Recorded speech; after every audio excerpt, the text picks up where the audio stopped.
கடைசியாக மழை பெஞ்சு நெல்லெல்லாம் சாஞ்சதாக ஒரு வீடியோ போட்டிருந்தேன். இந்த ஒரு வாரமாக அதுக்கப்புறம் மழை இல்லை. மறுபடிக்கும் அந்த நெல்லெல்லாம் கொஞ்சம் நிமிர்ந்துருச்சு. அதான் சொன்னேன்ல, இந்த பாரம்பரிய நெல் எப்போவுமே வந்துட்டு சாஞ்சாலுமே ஒன்றோட ஒன்று மேலே தான் சாஞ்சிக்கிறோம், அடியோட தரையோடு படுக்காது. அதுதான் இதோட இன்னொரு சிறந்த ஒரு முக்கியமான விஷயமே. எவ்வளோ வளர்ந்தாலும் அதுக்கு மேலே மேலே சாஞ்சு படுத்துக்கிறோம்.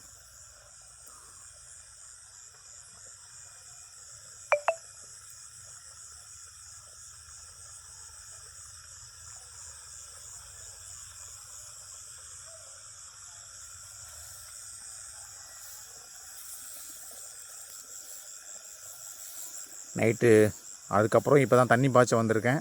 தண்ணி பாய்ச்சிட்ருக்கேன், பாய்ஞ்சிக்கிட்டு இருக்கு. கொஞ்சம் தான் பாயணும்.